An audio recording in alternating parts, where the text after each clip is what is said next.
Backus, then we'll move into the continued hearing on Deutsch, and then we'll begin the concluding hearing when we're done with Deutsch. Okay. So, Can I ask Mr. Stern a couple questions? sure. Mr. Stern.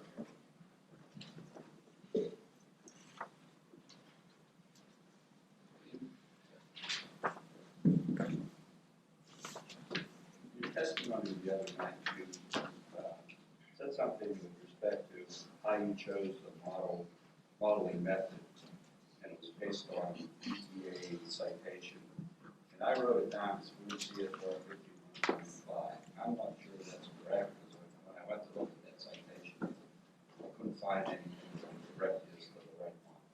So, is that the right citation, or is it something different? That sounds about right. I have it in my notes. I can certainly look for that. It's definitely 40 CFR 51. I believe it's subpart 5. I can certainly look at that for you.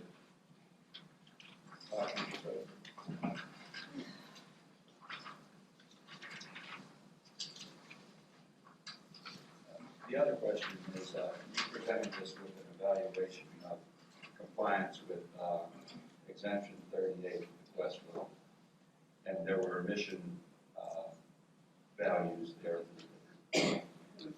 contaminants or whatever. Have you ever compared those results to what the emissions inventory for that site shown? You mean as far as existing for the Quest because it's in production now? Yes. We have not gone, I have not been commissioned to provide any follow-up for that. The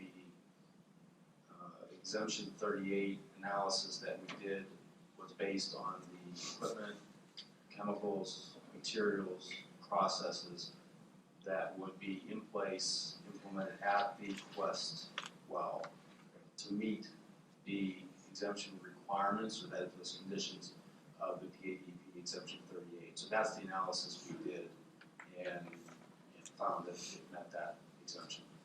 I understand that, and I guess annually, each one of the wells is required to provide an emissions inventory by March 1st, and I'm just wondering if the values that were actual emissions were comparable to what you would estimate, or what are the emissions inventory values? As I mentioned, my company has not been commissioned to do that. I believe Mr. Hess mentioned at the last hearing that the follow-up annual reports have been prepared and submitted. I don't personally know the values of those. Well, I think that's just a good source of here's what the actual emissions are. Okay, thanks.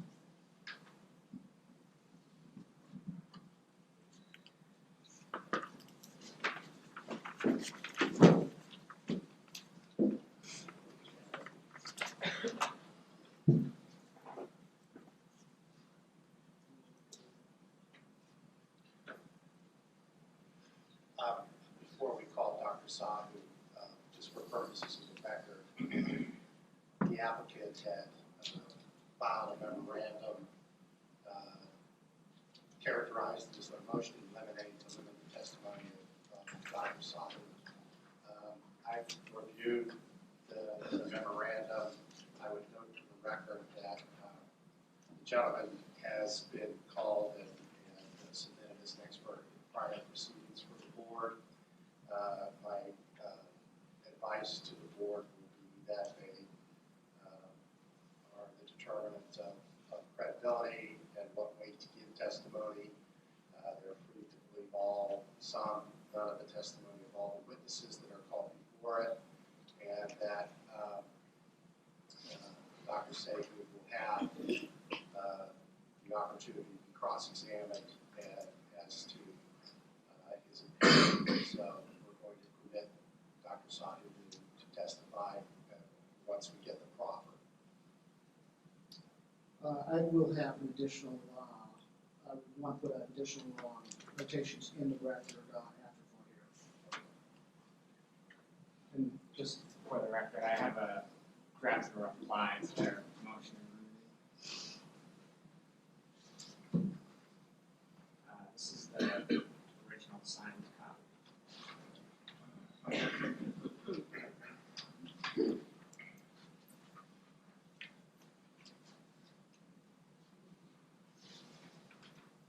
So I'll just read a copy. If you want to give those to me, I'll just pass them out. Thank you. So at this time, I would call Dr. Sahu to stand.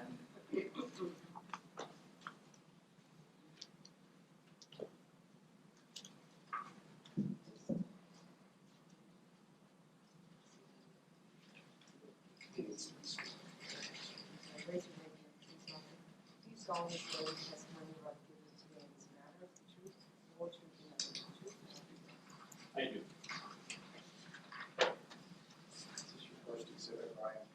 Yes, I'm passing out the, I guess, exhibit A for Backus.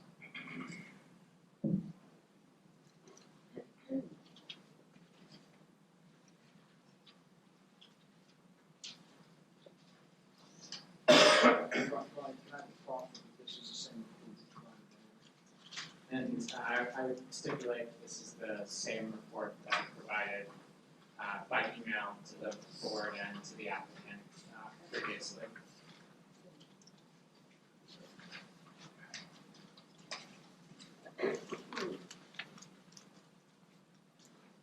Dr. Sahu, is this the report that you prepared for the Backus application?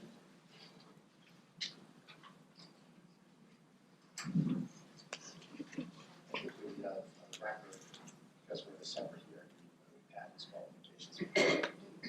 Yeah, let's go through your resume, which I believe is attached as Exhibit A to this report.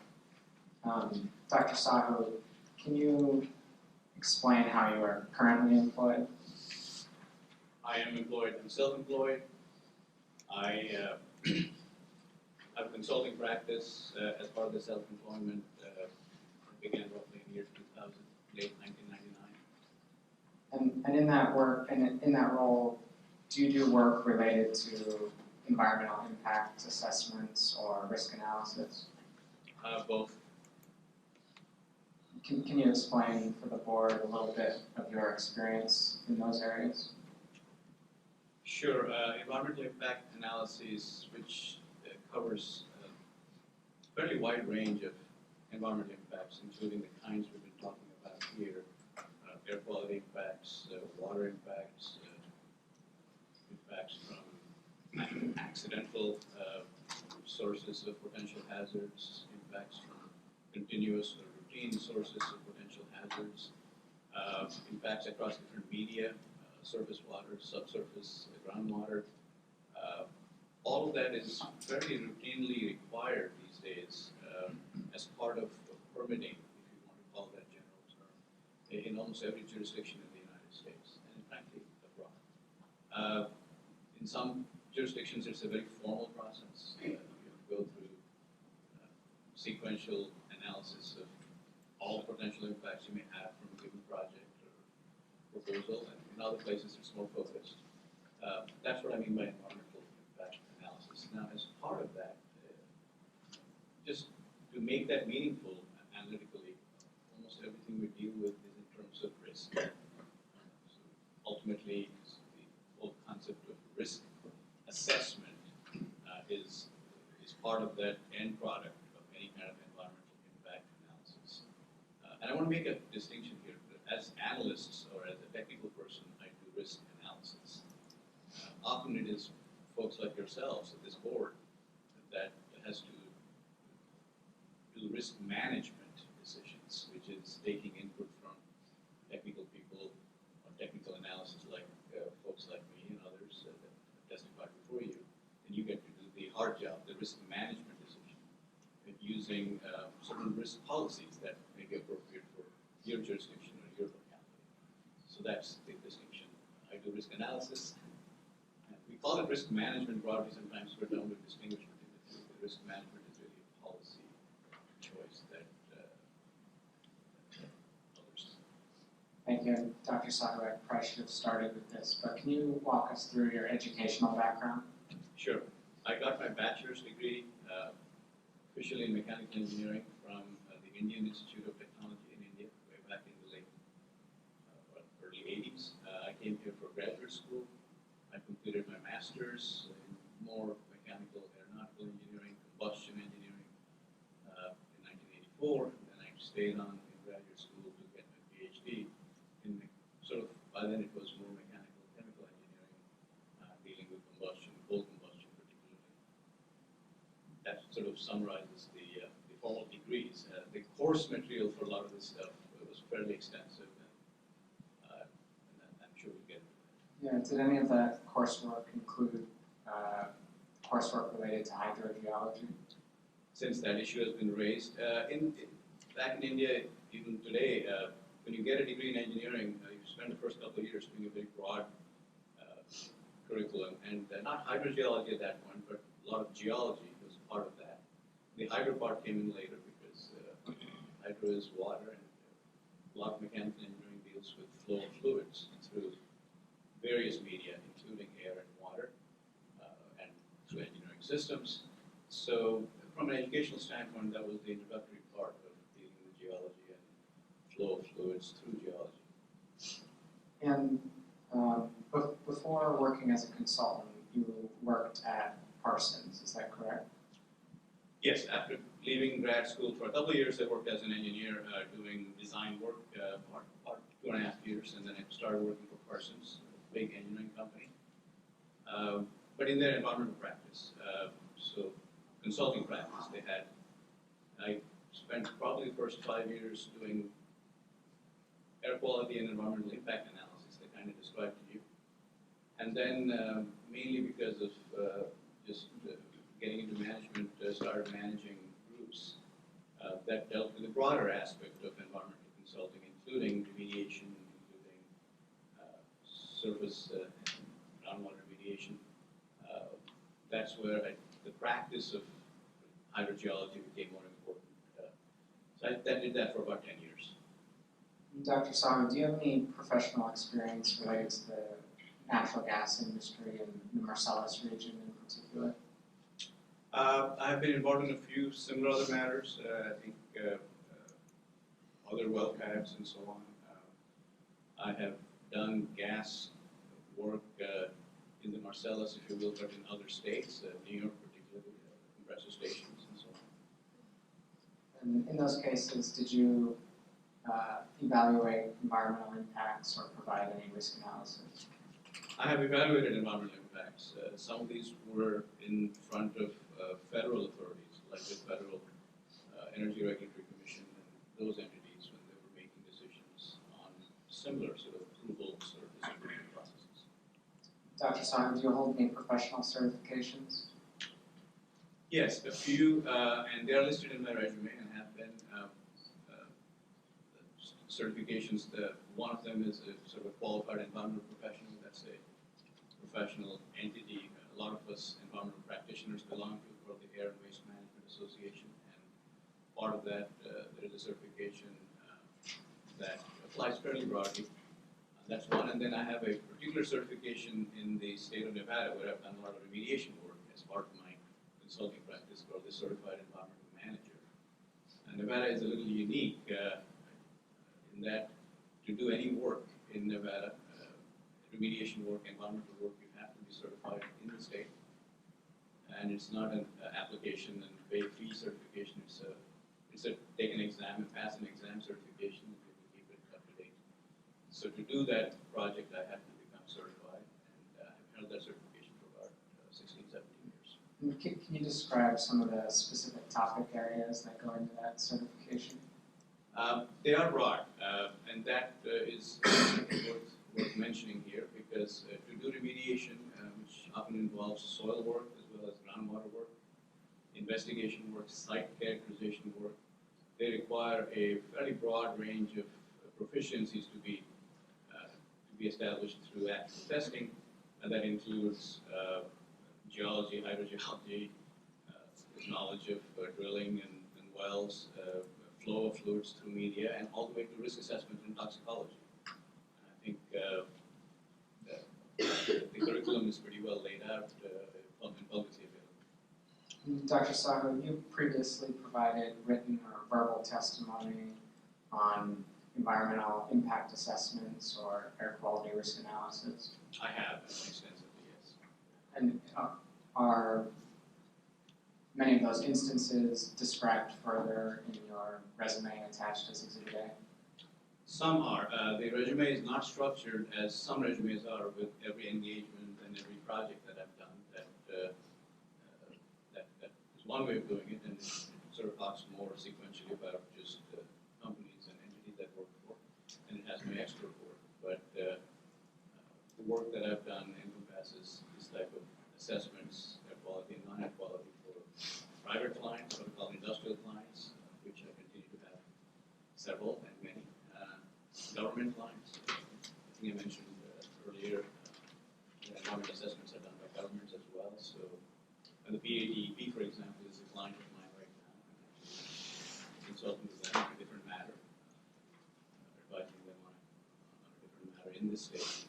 And then work for non-governmental organizations like Protect PG would be an example of a public interest or nonprofit. Thank you.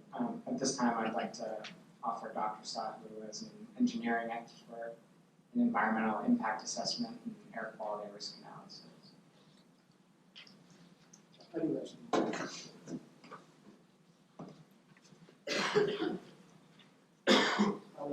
I'll let you keep that one. Unfortunately, we have to share a podium here, sir, so sorry about that. Good morning. My name is Jeff Wilhelm. I thank you for coming all the way from California to testify on zoning matters here in Pennsylvania, Dr. Sahu. I'd like to go over, if I might, your education.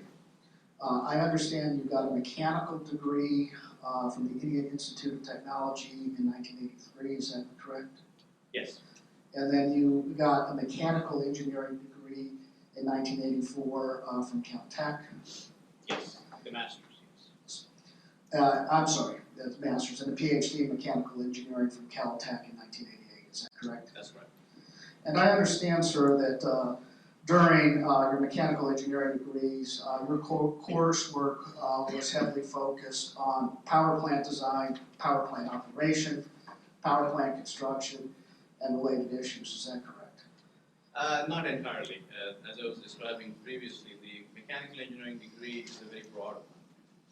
And at least the way it used to be taught, and I think it still is in most parts of the world, the first degree requires a broad understanding of other engineering disciplines. So we spent about 2 years, so a 5-year curriculum, on a fair amount of courses in civil engineering, in electrical engineering, basic sciences of which, for example, geology and flow would be examples, along with sort of history, geography, all that other stuff. So that basic foundation for 2 years, and then you get into more specialized. So your basic foundation was just a core curriculum of classes, and then you specialized in power plants, correct? No. The power plants part is my practice. In mechanical engineering degree, heat transfer is what you learn. Thermal sciences and power plants are part of that. You learn about moving fluids and machinery and rotating machinery. You look at machine design, you look at manufacturing. So it's this whole idea that the mechanical engineering degree is just focused on power plants is what I'm trying to distinguish. It's not true. Dr. Sahu, did you testify in the United States District Court for the Western District of Pennsylvania in case 2:05 CB 885 before the Honorable Joy Flowers Conti? And did you, in fact, ask, now, did you have any coursework or research in your graduate or undergraduate studies relating to power plant engineering? Yes, I did. My mechanical engineering degrees involve a lot of coursework on power plant design, power plant operation, power plant construction, and related issues. My graduate work, my PhD work, was in coal combustion, leading to the more detailed aspect of how pulverized coal actually burns and creates pollutants. Do you recall that? All of that is true and consistent with what I've just testified here. Now, sir, turning to your CV. Sure. You have what is characterized as a partial list of publications, is that accurate? Yes. And those publications, the publications themselves, the last publication that you list on here was 2001, is that correct? Yes. And none of these publications relate to the Marcellus Shale, is that correct? That's correct. And on the presentation list, the last one that you list here is in 1994, is that accurate? Yes, and that is therefore a partial list because a lot of presentations after that are not on the list. And there are no presentations listed on here and no evidence listed on here that you have done any presentation on Marcellus gas flow, is that correct? And that would be correct. Okay. And I think you testified in the Huntley proceedings that you are not a licensed lawyer, That is correct. and that you are not a specialist in zoning, is that accurate? That is accurate. And in fact, when I was looking through, and you would agree with me, what you have listed as your experience is really litigation support. It's reports that you have given either for clients or in some part, a little bit less, to governmental agencies' testimony for purposes of determining regulations. Is that accurate? What is listed in the resume is expert work, expert litigation, if you look at that, because I'm providing expert testimony here, and as you are well aware, in federal court and other jurisdictions, they have requirements for listing your prior expert work. That's what I've done here. I want to distinguish separately that the resume doesn't contain a engagement by engagement, non-expert experiences. And I was wondering about that, Dr. Sahu. How much of your consulting practice is actually expert testimony? It varies by time. There have been periods of months where a lot of it is. And for example, I was in a federal trial in August for 3 weeks. That's all it was. Got a good decision last week. So that, and other times I will go for months without doing any expert work. I have my consulting work. I run as a large project, a remediation project close to where I live in Nevada. So it varies by time and month. So it's broadly speaking about a third is what I have looked at historically. And so we have looked at your written testimony. We have identified 126 reports. Is that accurate? Or would you disagree with that characterization? I wouldn't disagree with that. The attorney for Huntley & Huntley had done a list of my clients, and all this is very useful statistics that I'm going to use later on, but Fair enough. I'm not going to disagree. And you had, of the 126 written reports, 26 have been for governmental agencies, and I assume that you're testifying against an industry or in support of regulations. Is that accurate? That is not entirely accurate. Some of my government work has been in for industry, if you look at it carefully. I have industrial clients that... Well, I have industrial. I have your industrial clients, and that's 8%. But when you're giving an expert report, and your client is the federal government. Yeah. Thank you for clarifying. Thank you. Now, some of the work is for the federal government, but some of it is also for others. I mean, for example, there may be a state. I said federal government, but governmental agencies, yes. So federal, state, or local agencies, because I thought I saw at least one local agency that you had represented. And then 65% of it is for environmental groups. Would you dispute that? I wouldn't dispute that. Okay, and only 8% is for industry, and you've done 1% for individuals. Is that accurate? I don't know what the percentages are, but yes, it covers all of it. And then you've actually testified in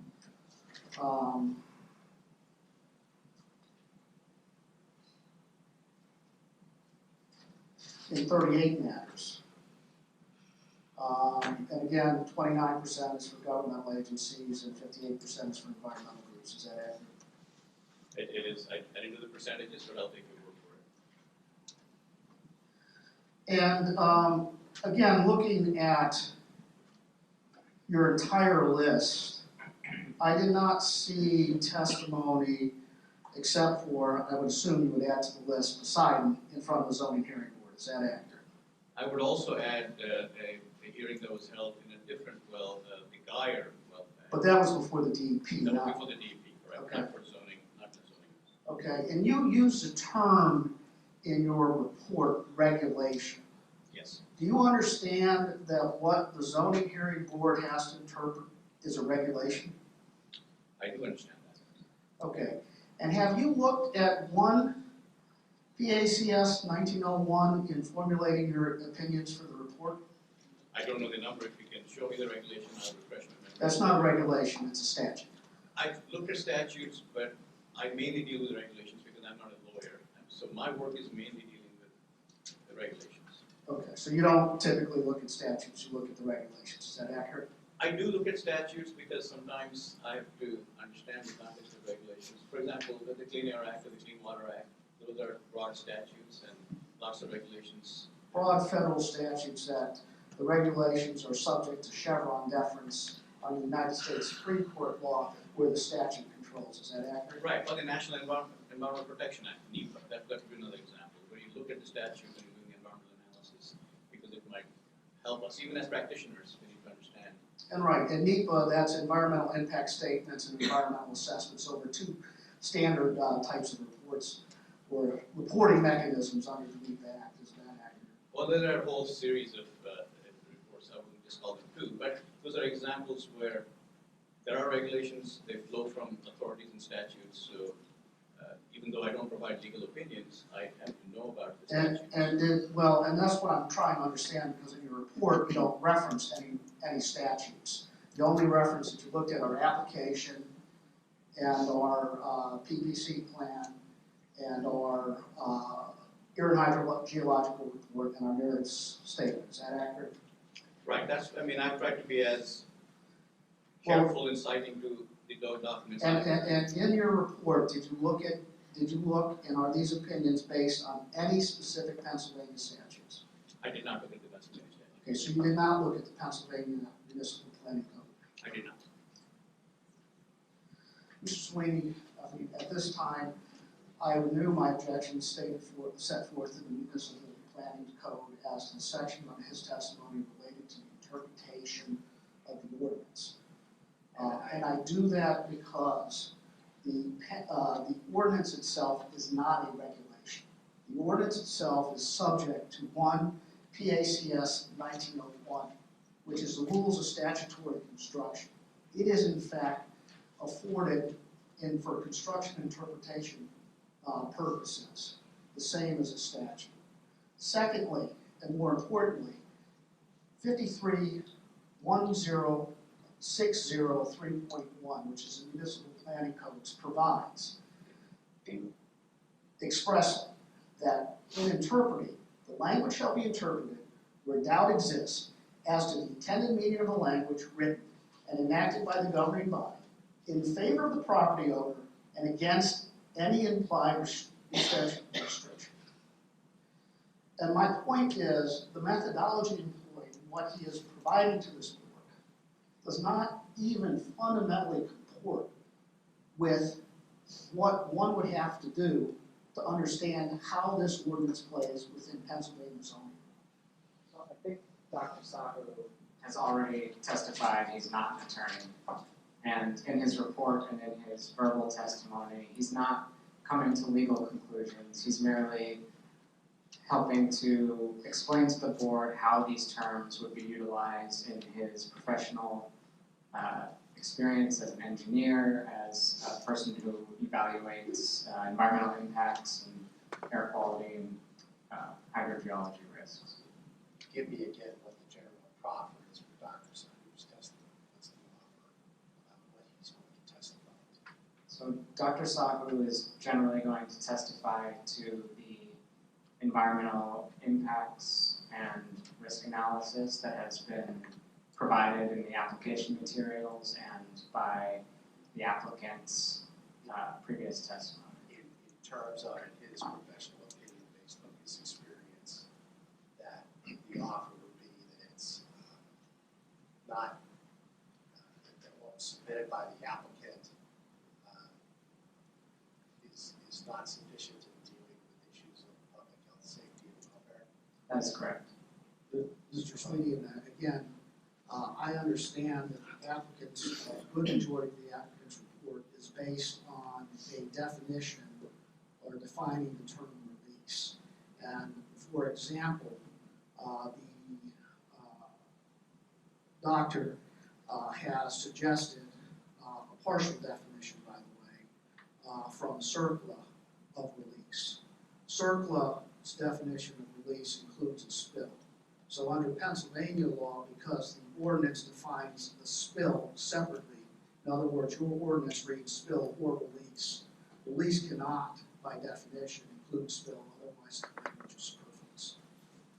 But the difficulty with the language of the ordinance is it also has the predecessor language of the Environmental Rights Amendment and the requirement that the board consider the citizens' rights as guaranteed by that amendment because of the general language as the statute has been enacted.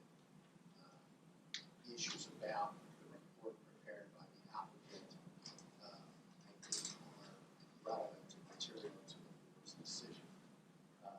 Again, provided ample information for the board to consider what weight to give Dr. Sahu's testimony, and you certainly will have a right to fully cross-examine him about the merits of his opinion. And so, your objections noted for the record. We're going to permit Dr. Sahu's testimony with regard to what your proffer is. If he begins to go beyond that proffer and there's an objection, then we'll have to do that. The difficulty the board has is the way the language is structured in the setup. In the section, we do have a specific language about release, fluid spills, but that's preceded by the language about the Environmental Rights Amendment and the protections afforded by that through the Constitution. So I think this is proper testimony. The board again is advised that you may give whatever weight you wish to give it, whatever credibility you wish to give it, and we consider not only what may come out in cross-examination, but also the more dear questions that Mr. Wilhelm went through with regard to qualifications and making those determinations. Okay? And then I think perhaps what we'll do, if you two are agreeable to this, rather than go through this for the next two hearings, and we agree to just submit this portion of the Backus transcript as far as qualifications. I think what we had agreed to is the majority of his testimony is probably going to relate with respect to the report, would be similar across the scope of the three applications. If Mr. Hamilton believes there's some site-specific issue, and I think what we were talking about there is, for example, on the Poseidon site, there was the issue of the firing range. And Dr. Sahu would like to make a comment on that. His testimony, his general testimony here would be, and so that testimony subject to the also. Okay, that's fine. Thank you. Okay, and with that, I'm advising the board that Dr. Sahu is offered as qualified as an expert on the range of the proffer. The difference being that, as opposed to lay witnesses who we've struggled with referring to other reports or articles or treatises, because he's an expert in this area, he's allowed to refer to more treatises and reports and investigations and those kinds of things in the formulation of his opinions.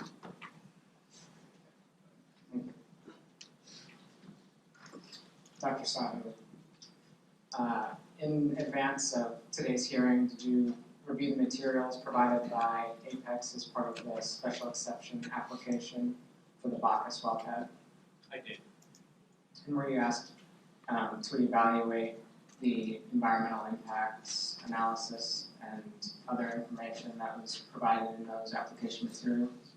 I did, if I can clarify it, because Please. Backus, I did prepare this report based on my review of the materials provided. I did find, as I was reviewing my notes in preparation for what I thought would be testimony in a few there had been a initial and then a supplemental set of responses by Apex relating to the standards of development. The file names were the same, and a lot of my stuff was based on the responses that were initially submitted, which was an undated file, but I came to find that there was a supplemental list, generally similar responses, but there were a few differences. So in some respects, and I can point those out where there are minor differences. For example, initially there was the response that materials brine would be stored on site for 7 days. In the supplemental, it has been expanded to 15 days for the Backus site. And since we're talking about the other 2 sites that will follow, the same thing, 15 days for Doish and Kulik as well. So that is, I'd like to supplement this report if I can with that minor adjustment.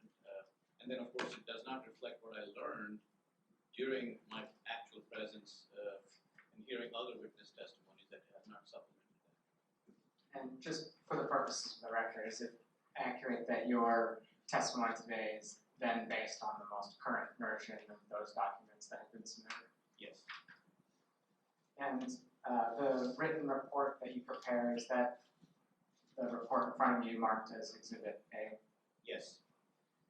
And did you also review the consent judgment and stipulation entered into by Apex and Penn Township in December of 2016? I did.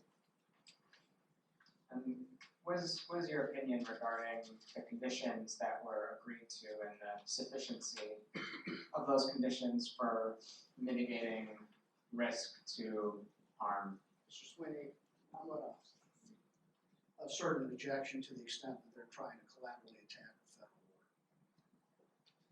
federal order. We're merely explaining, so Dr. Sahu's testimony is merely going to explain why these conditions, which we're not arguing the federal order, is anything wrong with the federal order, but why these conditions don't necessarily ensure protection of environmental and human health as would be required by the local ordinance. Well, I've got an objection. I think that's getting into Mr. Wilhelm's concern about offering a legal opinion with regard to the language in the zoning ordinance. I think Dr. Sahu can express his opinion as an expert qualified in risk analysis and environmental impact as to, even with these conditions that have been stipulated to, that there is still a risk to general health, public safety, and welfare. He can't testify to the validity of the conditions, whether they're proper or improper, but he can say, okay, you have these 6, 7 conditions, here's why I think that's not enough. Is that the course of your? I mean, my understanding is he has done, his report has done 2 things. Look at a PPC plan in depth and looked at the air and hydrogeological study in depth. The PPC plan, as I think has been previously ruled, is no longer a requirement of the ordinance. So I don't understand why the criticisms of the PPC plan are relevant. Secondly, on the air and hydrogeological report, as this board well knows, there is a consent judgment in order. And that consent judgment indicates that Apex has to provide a report that is substantially similar to that was approved at the request, which we have. So I mean, to the extent he's offering an opinion that it's insufficient, and I understood from his report, what he was saying is that the order itself did not provide enough detail for him to fully understand what would be entailed with the noise monitoring, because we did not, as we would not, have provided the details on the walls themselves, because those walls are actually engineered. So Dr. Sahu's only going to be providing testimony related to the technical aspects of this and his professional, risk management experience. He's not going to be telling the board how they need to make this decision. And your objection again, Mr. Wilhelm, is? My objection again is that he's not a zoning expert. This board has to interpret the zoning code. There are two reports that he's attacked, one of which is irrelevant, and the other of which there's a consent order.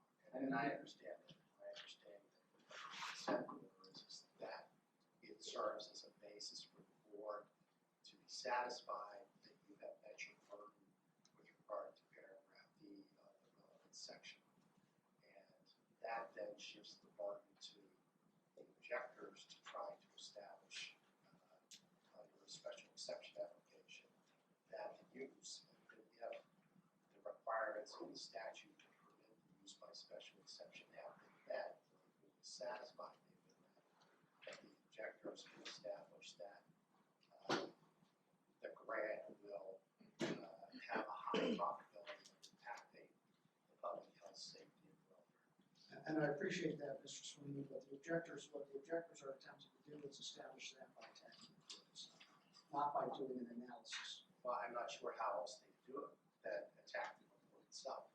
And to bring somebody in to say this report is this report doesn't satisfy, even if this report would satisfy the requirement of the ordinance, there are still problems that the board needs to take into considerations. So I think he can testify with regard to his professional opinion about the stipulated conditions, including the hydrogeological report presented by Mr. Sterner. And then the board can make a decision about whether or not that satisfies the objector's requirement. My objection is duly noted. I'll leave that record. Thank you, Mr. Sweeney.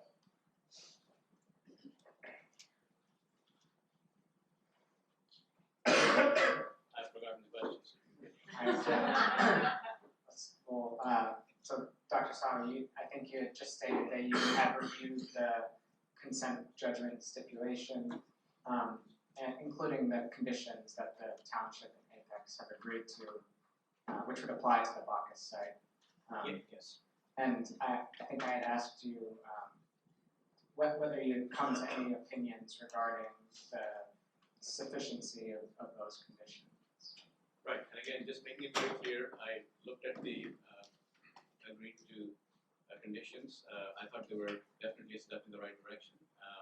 So there's no question about that. My only comments in my report pertain to 3 of them, where I thought I understood what was being attempted, and with a little more detail, I think those goals could be accomplished. And that's the nature of my testimony, is to not critique those, but to say that I think I understand where this is going and what the point of these conditions is, and I'm providing additional detail on 3 of those conditions as they're noted in my report, and I can elaborate.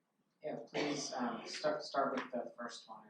What additional detail, in your professional opinion, would be required? The first one, and I've used the same numbering system as in the ordinance. So there was a requirement negotiated. I understand that there will be these noise walls or sound walls as they're part of the condition, and so that I understood why that was, and it was going to be for the drilling, completion, and sort of the on-site pipeline connection phases, but it would not or may not be present during the longer-term actual operating phase of the wells that are on the well pad. The obvious question is the height and the actual engineering details do matter. It matters how noise travels. I think this board has heard is not in the linear manner, and it will travel and channel different ways. Doctor, the township is going to have to, after if this exception is granted, and those conditions are part of the exception grant, the township will still have control over the acceptability of the sound barriers. That's left up to the township engineers and the municipal authorities required of that. The board board doesn't really have the discretion here to step in and say, okay, the walls have to be X feet high and have to surround a certain perimeter. That's beyond the scope of their issue. I think that's more appropriate an issue for for the land development approval process than the zoning matter. To the extent that those conditions would go to ensuring protection of health and the environment, I think my thought is that the board could include conditions in there if they grant the approval for this application, that would help to supplement that. And I think Dr. Sahu is providing some details that would be necessary that could be considered. You know, But I think, excuse me, Doctor, your burden is to show the board that if this grant is made and a special exception is granted, that these, and we all understand that these 6 or 8 conditions are required to be there. I think the objector's burden is to establish that even with these 6 conditions, that there's a high probability, and that's the language, that the use as proposed is going to be injurious to the public health, safety, and welfare. So I don't know well, I think maybe we should add a little bit to the walls, and maybe the sound monitoring should be, more detailed. I don't know that I think the board needs to know why they're not in detail. That's fair. I thank you for clarifying that, Mr. Sweeney. I will try to focus just on that. So it is precisely for the reasons that you just stated here. I think that without that additional engineering detail, just the fact that there will be sound walls doesn't ensure that the mitigation of sound will occur. I'll just leave it at that. I heard later on in testimony from Apex that the sound walls might be 16 feet high. I think that I did not know about until I heard that. That may or may not be adequate. It depends on the phase, depends on the noise. So the engineering details matter. This is not a bulletproof technique that without the engineering detail, you simply are going to get the efficacy that you expect and are hoping that will happen. On the second point, just moving on. Sure. I think, when we look at that particular section, our understanding is that there is going to be an engineering analysis of those walls. We're not, the board here isn't going to say whether 16 feet, 12 feet is the correct height. That's up to the engineering analysis. If that engineering analysis is done and it's reviewed and approved by the municipal engineer, I mean, that satisfies me. And I think that would be great. I just didn't see the word engineering analysis or anything in that particular paragraph, and that's the reason I'm saying that. So I think there is agreement that some further engineering analysis by appropriate and qualified people will turn that into a useful and good condition. Because I didn't see the requirement for an engineering analysis, hence my comment. On the second issue, the noise monitoring, my only comment is there seems to be a presumption that the noise levels will be acceptable. I heard 60 decibels, I think, was the goal at the fence line during the operation phase, because there was no mention of any sort of noise monitoring during that phase. And I'm saying that that's a presumption that should really be verified by some noise monitoring to continue it into the operating phase, and then based on that data, decide whether that presumption is correct or not. It's simply an extension of the monitoring into the operating phase, so you actually have the data, and then the goal is then demonstrably sort of met. And then on the last condition on air monitoring, I completely understand the intent. Actual air monitoring is always a good idea. Site-specific air monitoring is a great idea. All I'm saying is in addition to air monitoring, you do need to monitor for the meteorological parameters. It's hard to even evaluate air monitoring data without knowing, just concurrently with the monitoring data, what the wind direction, the wind speed, and what are typically called meteorological parameters are also monitored. Otherwise, it just becomes very hard to understand what air monitoring is telling you. I mean, you could put a monitor in a particular location, and if that monitoring was done during a time when the wind was blowing in a totally different direction, you will need to know that. And I think there is helpful information here. I just wanted to point out to the board that that site-specific air monitoring is always a good idea, and these things are routinely done. But I do want to draw to this board's attention that there is Allegheny County does ambient air monitoring at many locations. We heard testimony in a different matter, in the Poseidon matter, and there was a supplemental report for the gentleman who used Pittsburgh Airport as the monitoring site monitoring data, and that perplexed me. But here I just want to point out that North Braddock, there is a monitoring site. It's much closer, same type of reliable data. There's another one just north of the North Braddock area, much closer to really what we're talking about here. So there is existing data that can be a guide, supplemented by some on-site monitoring that will make that condition really useful, that data actually useful. But I think somewhere in that paragraph, if I remember, there was the word that the air monitoring will be set up by someone who's an expert in that field. That would imply to me that they need, and your comments are good, things like meteorological conditions, et cetera, need to be included in that plan. I think that's a great comment. I mean, I was reading that just, it says monitoring of air quality emissions and particulate content.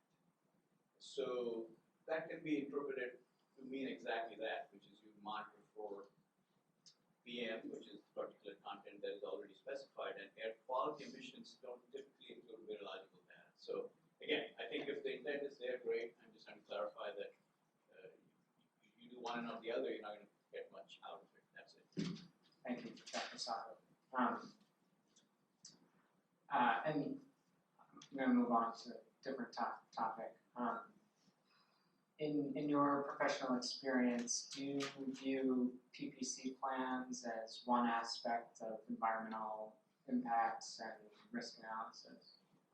Well, the problem with that is, since the ordinance was enacted in September, although the board can consider the PPC plan in a peripheral way, it's not a requirement as it was when the pending ordinance was enacted via the resolutions several months ago. So, Mr. Rowe made an objection about testimony with regards to the PPC plan being relevant for this board's decision, and I think that's a valid objection. So, testimony with regard to the viability of the issues of the PPC plan, I don't believe are relevant material to the board's special exception application. In fact, I think it's appropriate for the proceedings for the land development approval, which the township would be responsible for. So, I'll move on. I just want to note that the PPC plan has been provided as part of the application materials for this special exception application. That's correct.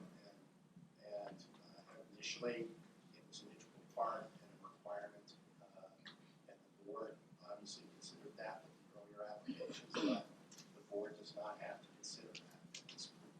Okay, thank you. We'll move on. Can I make one clarification, not on this, but on the previous discussion that I prepared an exhibit showing the monitoring stations that are Sure, I guess you. Where, stop before, you prepared an exhibit. Oh, showing the Allegheny County air monitoring stations, if it's helpful to the record, that's it. So I think it might just be helpful for the board to know where you found the information about the air monitoring stations. Was that from Allegheny County data? Yeah, it's publicly available. Allegheny County Health District has a website. They are required to update their air monitoring plan. This is their most recent plan, 2017 plan, which was prepared, I think, in July of 2016. And it's a pretty long document, but it has their monitoring stations and what type of data they gather. And some of it is much closer than airport, which is about 40 miles away. And the reason we're not talking about Westmoreland County air quality data is because Westmoreland County doesn't have the same monitoring stations, and Allegheny County would be the closest ones to these sites that are being discussed here, right? Right, and again, it's still best to collect on-site data. But you gotta be careful with the sites because they're set there because there's a major air pollution source, and that area. Right, this is not for meteorologic, this is only for the wind speed and wind direction data. I'm not talking about the particulate data or the pollutant data. This is only for the meteorological data, that data. Dr. Sahu, in your review of the applicant's materials, did you review their responses to the specific zoning regulations? I did, and that's the sort of standards for development I mentioned earlier, yes. That's right. And in your review, did you come to any conclusions related to environmental impacts and risk assessment there? In general, the responses did not touch on environmental impacts. I think the risk assessment certainly not. That was later on addressed in to the extent it was addressed in the hydrogeological environment. But it does provide some specific comments, and I've noted the responses and my thoughts on the comments. Sort of some very few sort of site-specific ideas, like how much water will be stored on site. That's not noted here, but still very generally written. Yes. Yeah, and did you specifically review the responses about air quality? I did. And again, this gets back to, I think, the idea that it does not identify really the air quality sources that are going to be present and as part of the well pad development. It simply does not. I have tried to list the types of air quality sources, the types of pollutants that would be emitted. Could you explain some of those potential pollutants that we could expect from a site like this? It's again, I know it's not an exhaustive list, but you will have, if you apply the but-for test, but for this well pad, you would not have these emissions, then that list is pretty easy to enumerate. You have site development activities, including construction-related activities, which will be for some period of time. I think the board has heard about dust in general, PM. Pardon me for interrupting, but my understanding of an application for special exception is when the governing body says this is a permitted use by special exception, then the normal procedures and functions and applications that occur from that use have been reviewed by the township here and have been considered by the township, and those are understood to be part of that use. So I don't know that testimony about the problems with the standard operating procedure for the construction and operation of an unconventional gas well are material relevant to the proceeding. Those are presumed to be, as harsh as this may sound, okay. And so I think the objector's burden is to show that there's something extraordinary about this site that goes beyond the normal day-to-day operation, from the first bulldozer blade moving dirt until the well is in production, and you have your separators and your overlisers and all that stuff. I think that's fair. I think Dr. Sahu's testimony is really explaining why the applicant hasn't provided a full evaluation of the emissions from this specific site, based on the number of wells, based on the location of this site. And Dr. Sahu was attempting to provide some additional information about what we can expect from this site. And I think I have to add here that it's precisely in trying to answer Mr. Sweeney's question that I'm providing this testimony, that there is a difference when you have a well pad site, let's say Backus, where it is located, and how will you carry that burden that Mr. Sweeney just outlined of showing that there's something different about this type of activity, this type of well pad development at the location it is proposed, without doing some analysis, without doing the proximities are different, the location, I'm sorry. That's okay, Doctor, but I don't know that that's the applicant's total burden. There is language in the ordinance that the applicant has the burden to demonstrate that there's not a violation of the rights. But just in terms of, I think the objection has been that if we're talking about emission analysis due to the typical operation of an unconventional gas well site, that the township has already deemed those issues to be non-issues. I'm not doing very well at 510, I'm trying to find the right language, but that the burden is, beyond the standard emissions generated by the site, what's again extraordinary or And let me address that very specifically. One of the emissions that you would not expect in any other type of special exemption, but that would be different here, is you would have contaminants that would be generated as a result of the activity that are coming from the subsurface.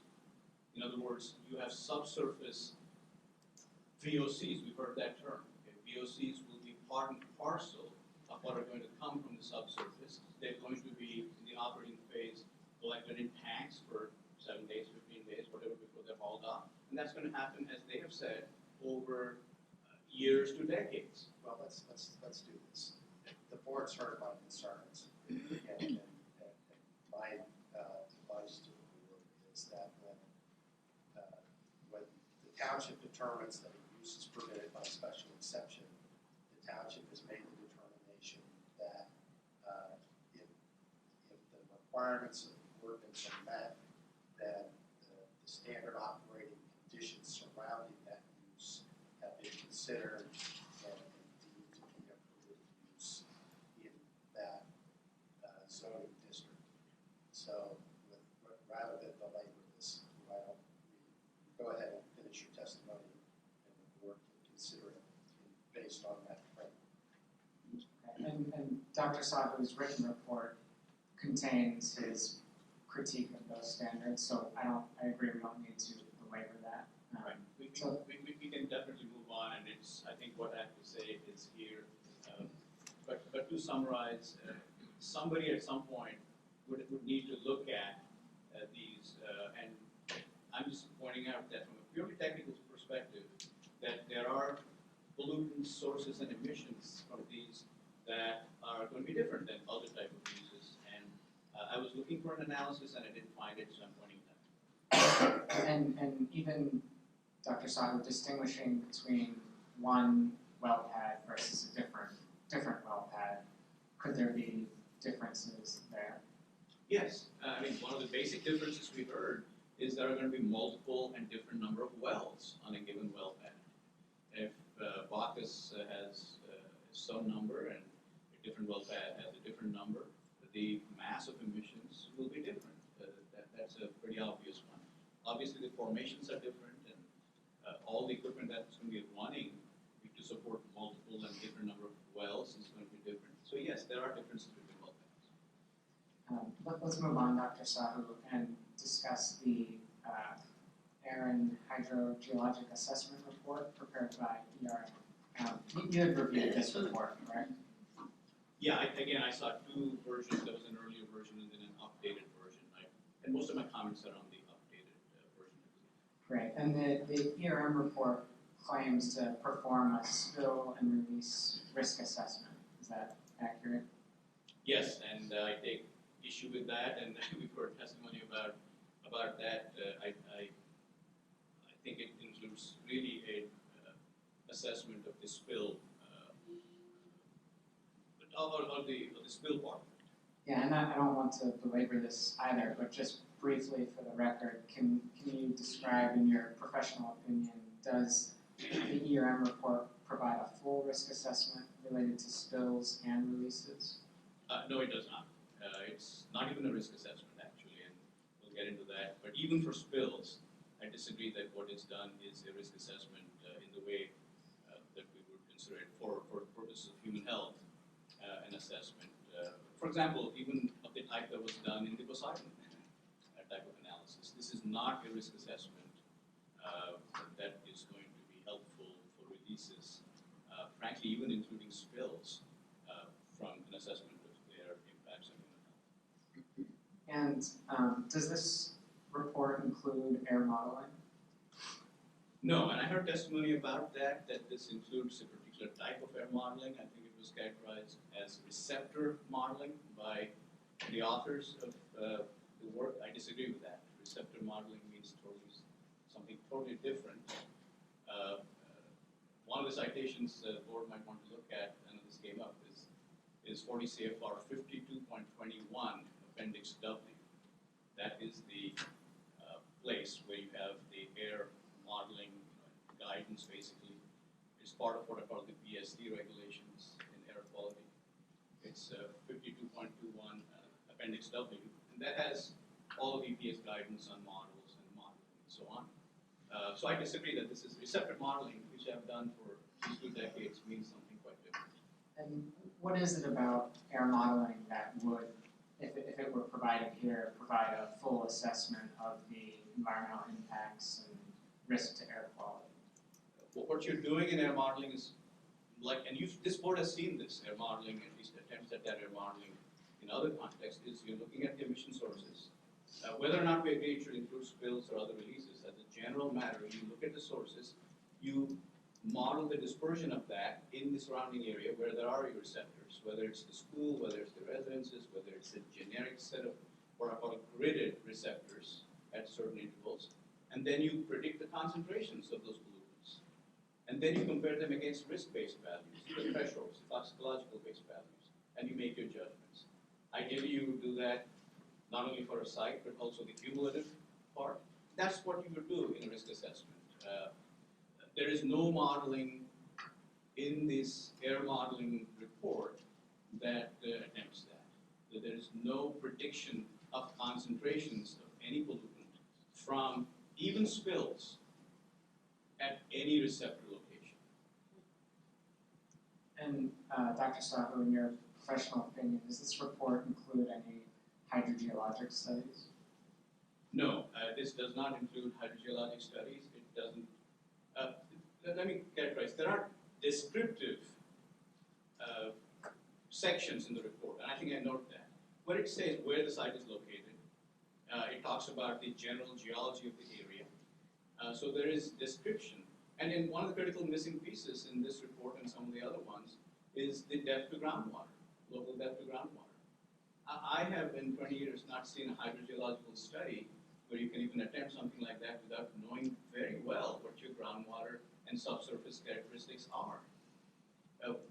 I heard testimony by Apex that they are going to have a 5-string casing to protect these different levels of groundwater resources, and that is appropriate. So you can have different cement casings going down different depths. I saw the plan view, I saw the 5 concentric circles. Nowhere in the analysis did I find the cross-sectional view, which is what is important.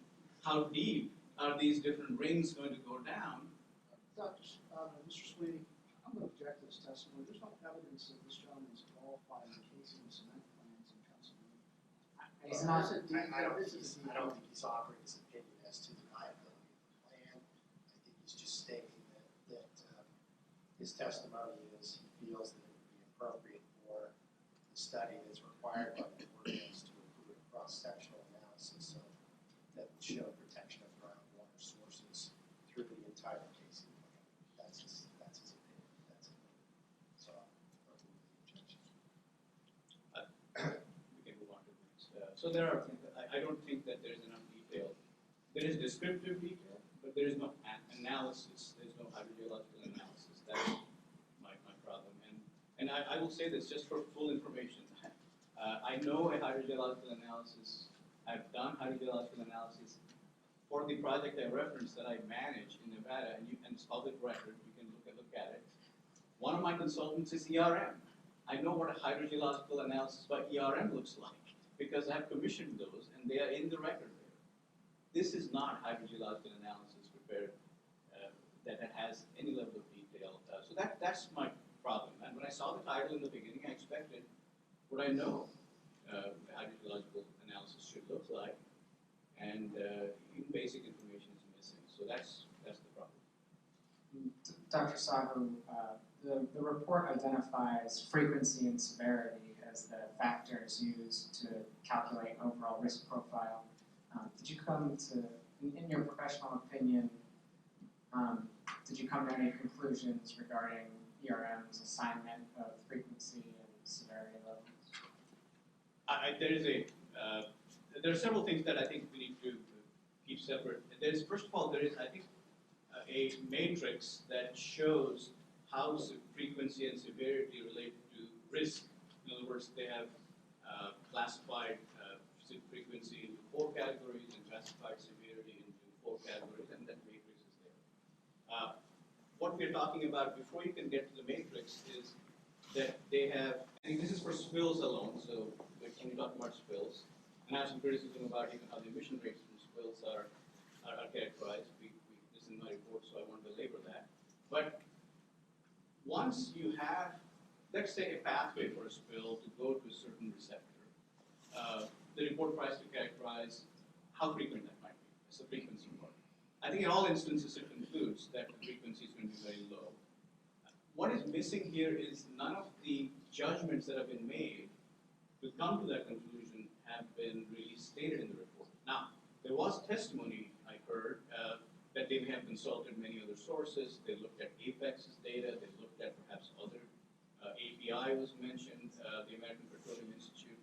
But I'll tell you, I mean, when you're making these judgments, you have to document that. You have to document how you came to the conclusion that this will be more frequent, less frequent, whatever your matrix criteria is. It is impossible to get into somebody's mind, the author's mind, for anybody. And these are technical documents. I'm looking at them to try to understand what was done so I can advise my client whether they are going to be protective enough. And this is a communication document. The public is looking at them to learn about the site and these risks. It fails on both of those criteria. And just simply saying without a single citation that we looked at some things and vague references to other materials just doesn't cut it. You really can't meet a basic threshold standard. And a very important point, I think this is where the board needs to come in my opinion, is let's say that was all done right. The severity was what it is, the frequency was what it is. The assignment of the risk, that is a risk management function. You get to decide whether a low frequency, high impact event is high risk or low risk. You get to decide whether similarly, in other words, whether a combination is red or green, that is your choice. Again, Mr. Swain, my objection goes to he's explaining to the board what the board's duties and obligations are. That's fine. We move on. Yes. I will add one thing. And I have to say this, I mean, what is done is what's called a process hazard analysis, a qualitative PHA. That's the term. I've taught process hazard analysis. It's in the resume for many, many years. It's part of accidental risk management. So that's what is attempted here for spills. And it's a qualitative one. And so this is not a risk analysis per se. Dr. But you're the PhD, not the board. But isn't a product hazard analysis have elements of risk analysis to it? A process hazard analysis, the risk analysis that is done for those accidents doesn't doesn't meet that issue of whether this is protective. What is going to happen here is protective of human health and the environment. That is what I'm looking for.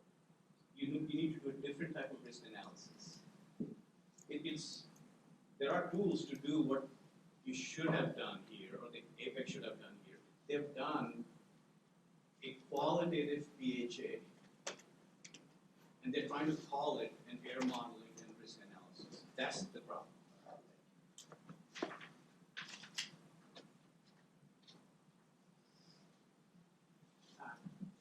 Dr. Sahu, we're going to turn our attention to Appendix D of the Air and Hydro report. This is the air risk calculation. Sure.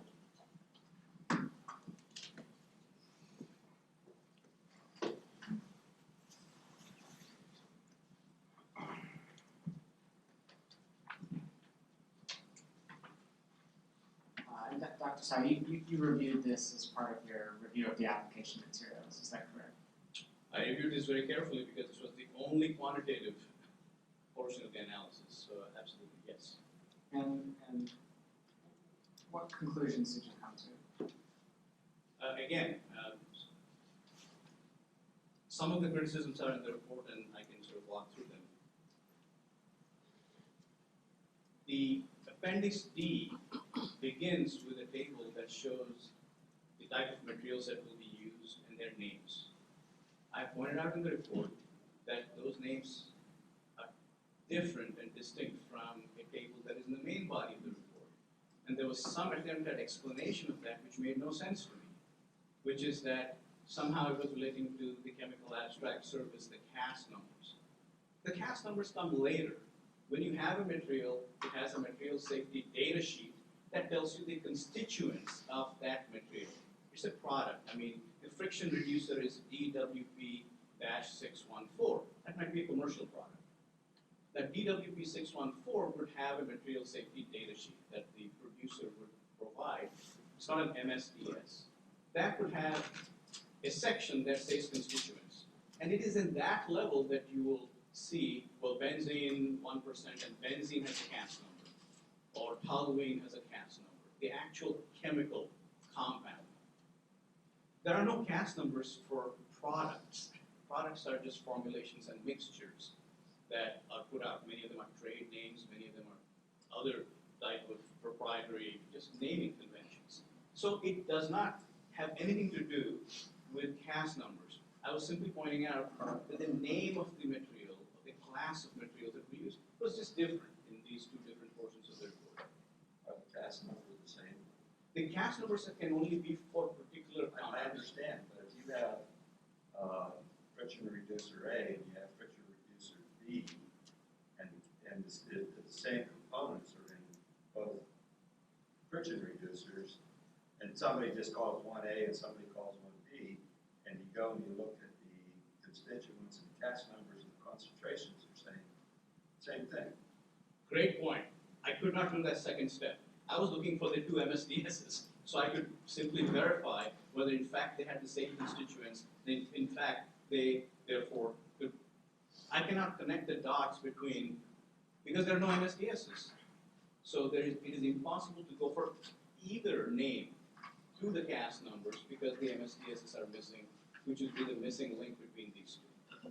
So you're absolutely right that one could do that, but one cannot, because for either the name that is in the first table in Appendix D or the name that is in the last table in the main body of the report,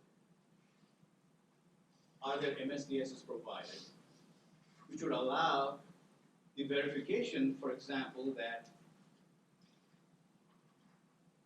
whatever compound, naphthalene, which is present, or ethylbenzene rather, which is present in drilling mud at 1%, is actually at 1% or 5% or how that is being characterized.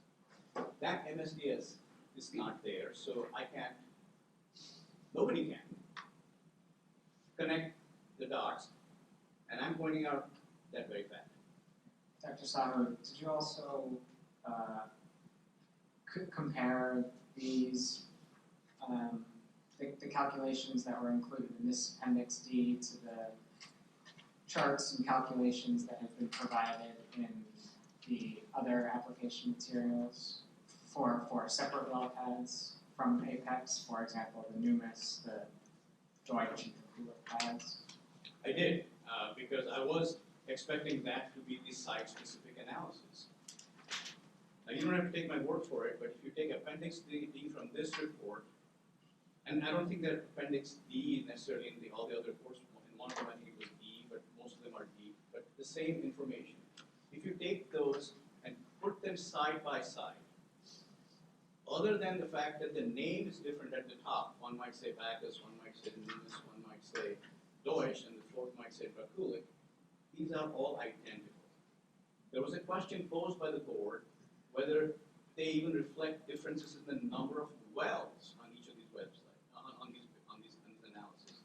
And I heard testimony from Apex that they are that the Backus one reflects the fact that there are going to be multiple wells, I think 4 wells on the Backus side. And the Loomis one might have 2 wells, or a different number of wells. But when you look at these appendix D Do you have an calculations, objection, Mr. Yeah, Wilson? I have an objection because this witness is now bringing Loomis into the equation, and I have no report from him on this, so I don't think he's qualified, nor have I gotten a report. I just would like to strike the testimony. Yeah, I'm gonna sustain it, and that comparison testimony is not to be considered as part of the record. So it's Okay, Dr. Sahu, did you also look at the last chart there, the assessment for the produced water? yes, I did. I absolutely did, because this was the only part of the report that didn't have to do with spills. So that was of interest to me. Okay, finally we have something that might be beyond spills. And I initially was looking at it as though whether it had information to do that model impact analysis for things that were non spills. So the short answer is yes. Yeah, and why is your looking at this analysis of the produced water important for understanding air quality risk? So I'll give you several reasons. The first thing is not only this table, which relies on what are called TCEQ recommended emission factors. And by the way, could you just explain what those TCEQ recommendation factors are? The TCEQ, for the folks on the board, stands for the Texas Commission on Environmental Quality.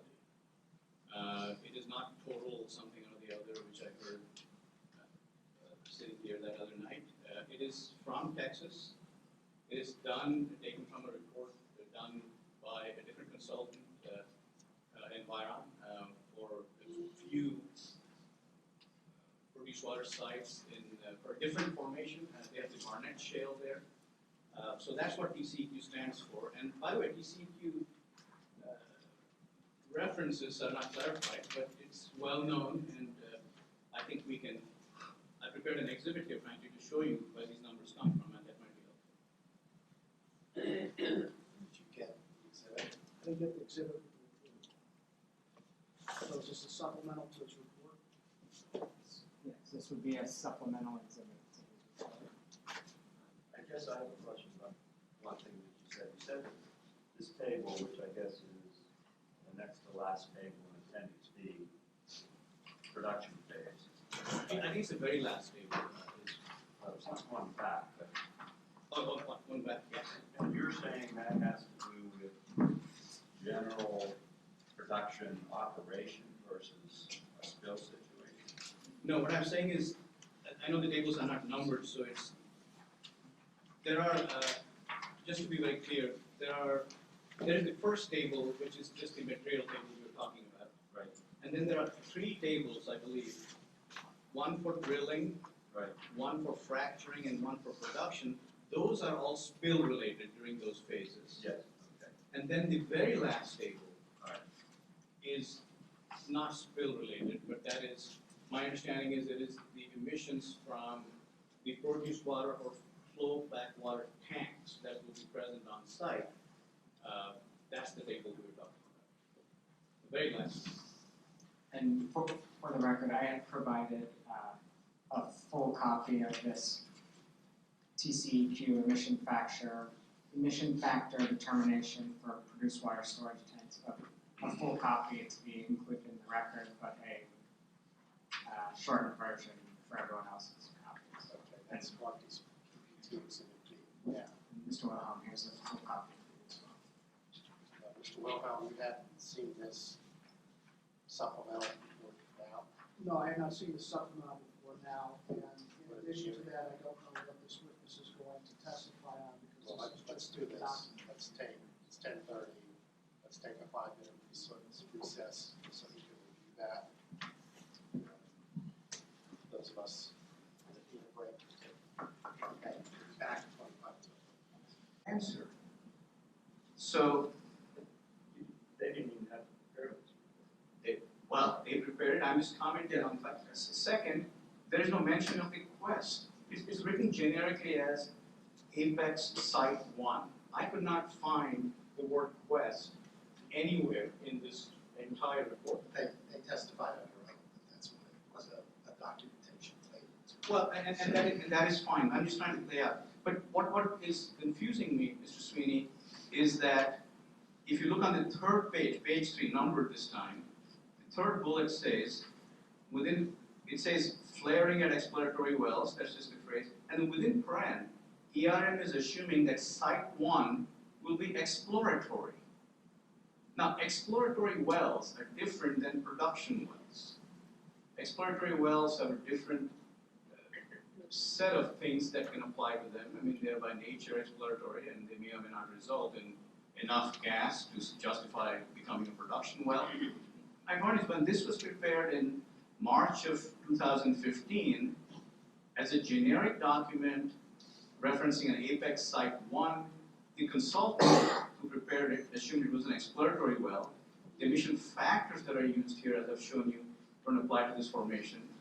So this whole thing is resting on fairly shaky ground. To presume that they would meet exemption 38, and I know this body is not here to adjudicate that issue, is on very shaky ground. And so that's the point here. Dr. Sahu, we don't need to belabor that anymore. Sorry about that. Well, and I would just ask Wes for getting this. Example We'll 38. be handling that. Dr. Sahu, I believe you also heard the brief testimony of Mr. Sterner this morning introducing Apex Exhibit. That should actually be exhibit 32. Exhibit 32. Which is the sheet with the EPA air modeling choices from 40 CFR part 51.5.1H. And that describes dispersion modeling, photochemical modeling, receptor modeling. Dr. Sahu, in your review of ERM's report submitted to the application, how does that compare to the EPA models that are here as part of 40 CFR part 51? I think ERM has testified that they did not do dispersion and photochemical modeling. It is their contention that they did receptor modeling with this understanding. And I'm here to tell you, as an air quality practitioner and somebody who's done modeling for years, that what they've done is not receptor modeling. What is intended by this receptor modeling is something totally different. It is called, when you look at a particular receptor, and that might be impacted by multiple sources. Let's say you have a point, a school maybe, or a residence that has a steel mill, a cement mill, a municipal incinerator, or something else. There are ways to take the analyzed particulate data, chemically speciate it, and then try to apportion what might have come to that receptor from these different sources. That is what is receptor modeling, and that's the common receptor modeling, and that's what Appendix W, and this came from a FR, from Federal Register citation, but the air modeling guidance is in the citation I gave you, 5221 Appendix W. You will see extensive discussion on receptor modeling, and this is what is meant. What is done here, as I said before, is this process hazard analysis. It's not receptor modeling. And Dr. Sahu, can you explain to the board why you did not do your own analysis for the Backus well site? Well, that came up as criticism that I should have done analysis. You need certain amount of initial data, and that's frankly, and I think I testified earlier, when I looked at things like the PPC plan, things like other site plans, it was to see if there's enough data available so I can do my own emissions analysis.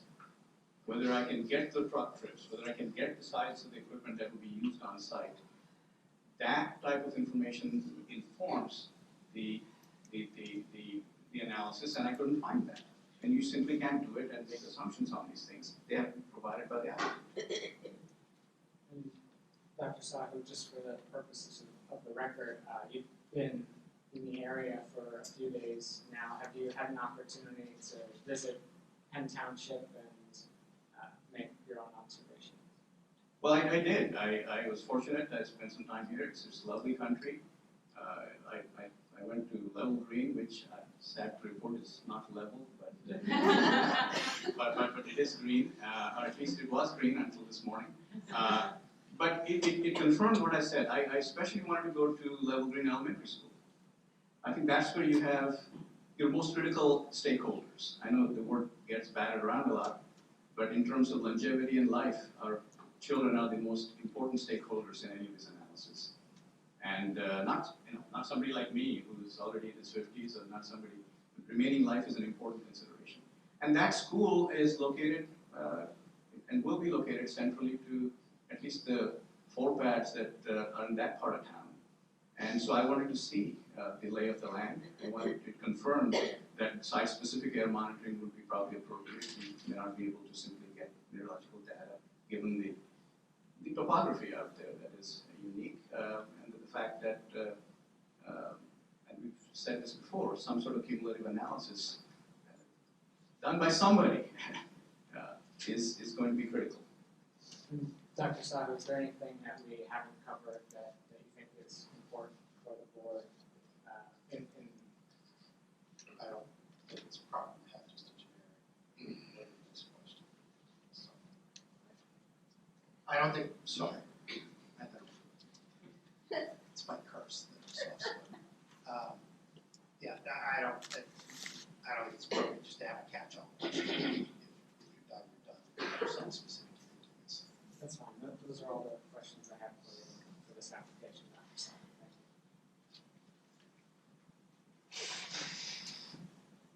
Thank you.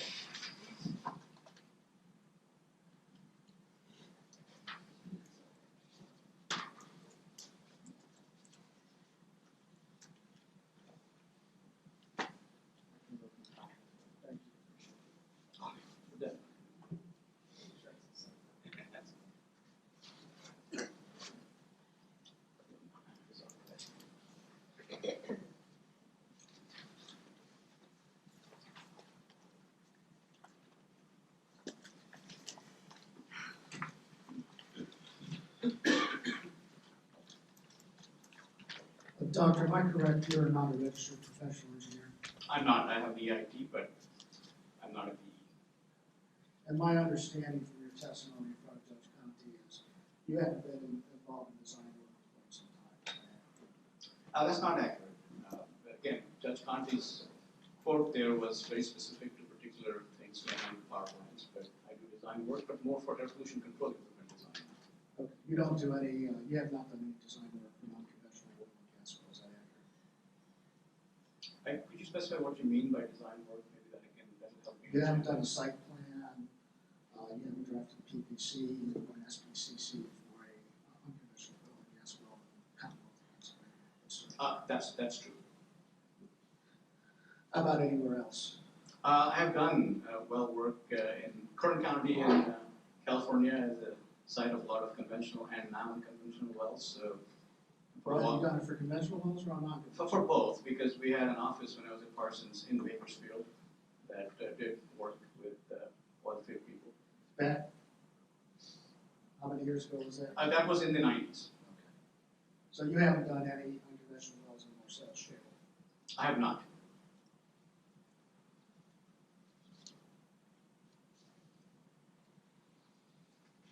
And you're aware, are you not, that Pennsylvania Department of Environmental Protection has an exemption 38? I am aware of that. And you're aware that that does apply to Marcellus Shale wells, is that correct? Yes. Okay, and what is a major source? A major source in air quality is a source that has potential emissions above specified thresholds, typically in tons per year or pounds per year, depending on the pollutant. Okay, and a major source is defined in the EPA regs, is that correct? A major source is defined in the Pursuant to Clean Air Act and EPA regs. Yes.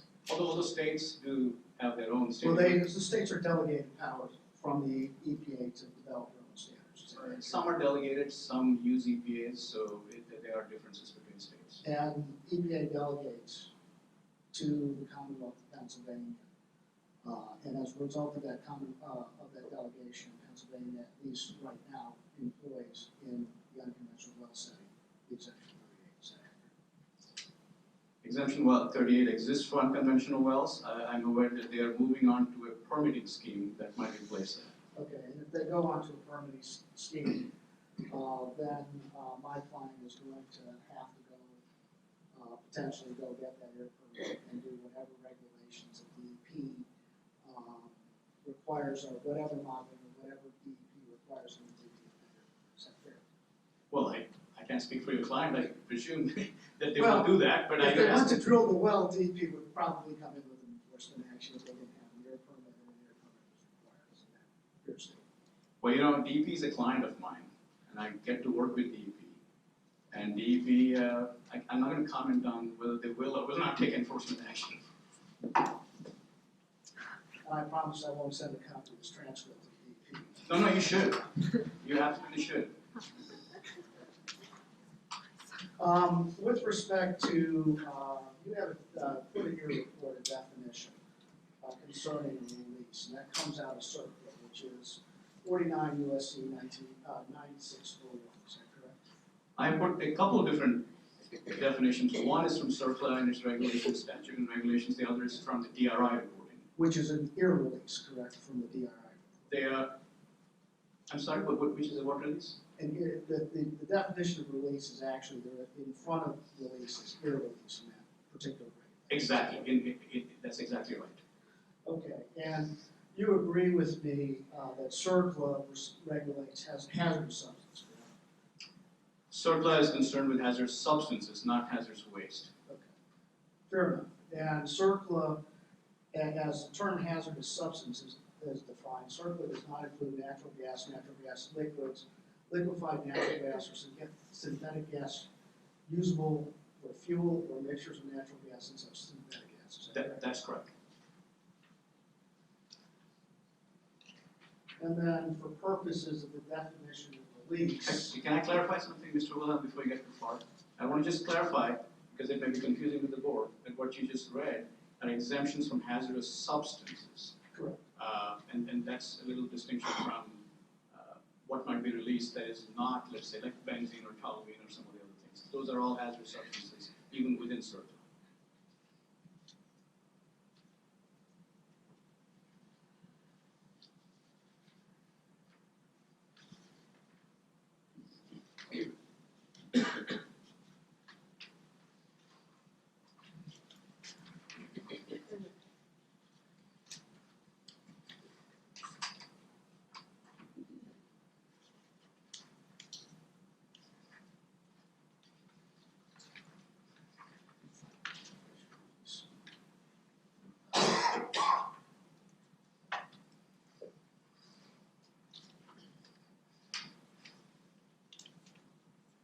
You made a statement, Dr. Sahu, in the Poseidon hearing, that the Marcellus Shale in Westmoreland County was found at shallower depths.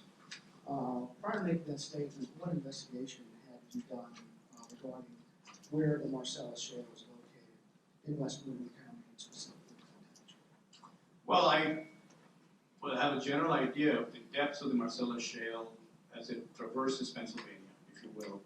I had to look at it fairly extensively, not for the Poseidon hearing, but for the Geyer matter that has come up there that I testified. And where was the Geyer matter, by the way? The Geyer matter was, I think, a little bit farther west of here, which I think it was in Washington County, or it was north of Pittsburgh. I mean, I don't quote me. Okay, so Washington County being south of Pittsburgh, would it No, be Butler County? Maybe Butler County, yeah. I think that's where that holdings were, more in Butler County.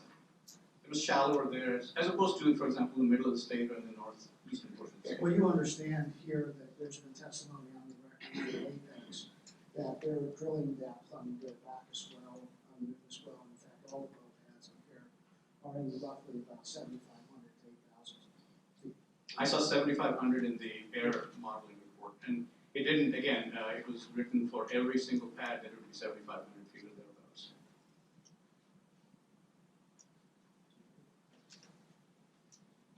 And for purposes of the term release, or CERCLA. CERCLA exempts from that return, excuse me, let me be precise, excludes, because there's actually a difference between excludes and exempts. That's correct. Emissions from engine exhaust of a motor vehicle, rolling stock, aircraft, vessel, or pipeline pumping station engine release source byproduct or special nuclear material from a nuclear incident as other terms are defined underneath the atomic product. Is that correct? Let me start over. It excludes emissions from the engine exhaust of a motor vehicle, rolling stock, aircraft, vessel, or pipeline pumping station. Is that accurate? Yes, that is accurate, and for clarification again for the board, that still leaves many sources, stationary diesel engines, produced water tanks, separators, things that are going to be used on these pads as not being covered by those exemptions. Okay, but you do understand that what is going to be used at this pad is 15 to 20 trucks in the completion stage. Is that accurate? I don't know the exact number because as in the testimony here, there are different number of wells proposed at the different pads, so. But the testimony here has been that there's only going to be 15 to 20 in the completion stage. Over what For period? each of those. We're not going to have aggregate number of trucks that we complete one well at a time. Sure, understand. I mean, there will be stationary engines during the drilling phase. There will be stationary engines during the fracturing Well, phase. We're using stationary engines. These are engines in the motor vehicle, is that correct? When the motor vehicles are idling or when the motor vehicles are not being used for propulsion.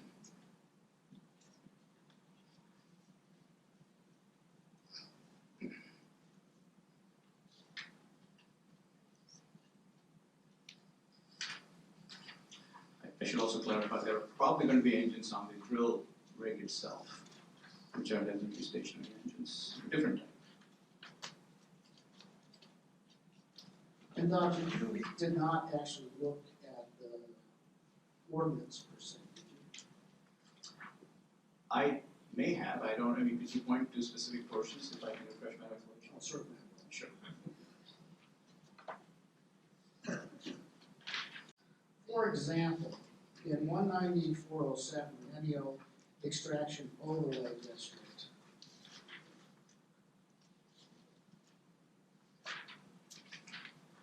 there is an air quality provision that says air contaminant emissions shall comply with all municipal, county, commonwealth, and federal regulations, and all applicable regulations for smoke, ash, dust, fumes, gases, odors, and vapors. Is that correct? I saw that one, in fact, I commented on that. Okay, but you have not done any independent investigation, have you, or any independent analysis of what would transpire on the site? Is that accurate? Well, it's accurate because I couldn't do such an analysis because there was no information available to do a site-specific analysis. So, in fact, my comment and criticism of Apex's response to that is it is so vague and unsupported by any analysis that I don't know how they can say it other than the intent is to comply. And prior to hiring and retaining you today, you were not provided then, I take it, the transcripts for the Beatty hearing, for the Raftina hearing, and for the White hearing. Is that accurate? That is accurate. So that information as to the operations may have been in possession of your client, but it was not communicated to you. Is that accurate? But wait a minute, I thought we were doing site-specific analysis. Even if that was available, how does that have to do with the Backus? Well, if the engines are going to be the same. Well, that's your presumption. I mean, you still have to. This is cross-examination. Mr. Willem has the right to ask the questions. You certainly have a right to clarify, but it's not a debate. I apologize, but That's fine. maybe he can phrase his questions differently that allow me to respond.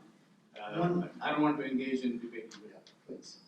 Thank you. I'll phrase my questions the way I'd like to phrase my questions. The answer is not the answer. 19635E. You agree with me, air pollution, is that correct? Yes, And you see that the commissioners had defined air pollution, is that correct? that's the last part. You agree with me because this is an ordinance that has been enacted by the commissioners, that they have specifically defined air pollution in 19635, is that accurate? Well, I mean, it states the word air pollution, and then it goes on to describe it, but it doesn't actually say definition, so I don't know what you're talking about. In their definition here is no emission at any point from any chimney or exhaust fan of visible smoke or particulate matter in excess of that permitted by air pollution control regulations, the Commonwealth agency with jurisdiction shall be. I would just object, I don't know if Mr. Wilhelm's, I don't know if Mr. Wilhelm's asking Dr. Sahu now to come to legal interpretations of this ordinance? No, I'm or gonna to- ask him whether there's a chimney or exhaust fan. That's what he's doing. Objection, sir. They may or may not be. There might be chimneys, there certainly might be exhaust fans. Well, you've seen the equipment, can you point out the chimneys? Mr. Wilhelm, may I respond? When you do engineering analysis, you don't just go by a site picture, and that I understand is from the Quest site. Again, back to site-specific analysis.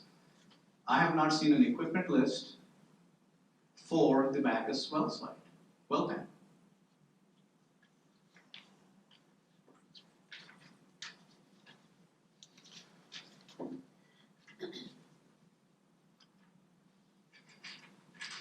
And you agree that the property, that the nearest protected structure, I believe in your report, are over 1,000 feet away? Is that correct? If you can let me refresh my memory here. Yeah, please, go ahead, sir. Sorry about that, I don't.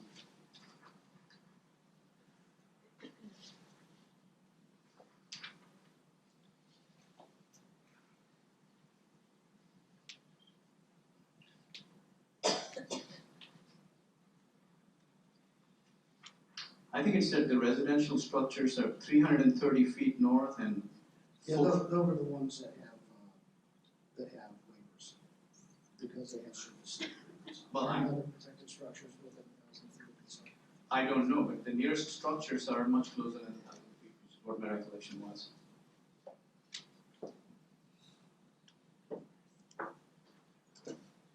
And you did not review, by the way, the post-construction site, post-construction stormwater management plan, or the erosion sediment control plan, or the site plans. If those are the plans that were in the other attachments to the air modeling and hydrogeological report, I did look at them, I didn't comment on them. And again, you're not a professional, you did not comment on it, that's all.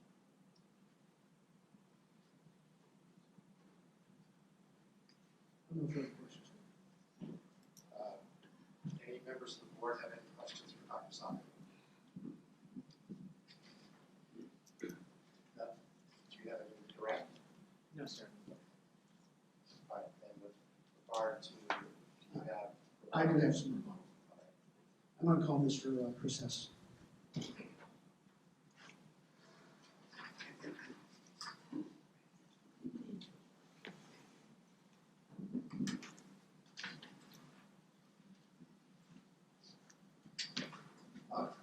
Mr. Hess, you're still under oath. We had heard some testimony today about the consent judgment, and in specific about, first off, about the sound walls. Could you explain that process and how that would be collaborative with the township, please?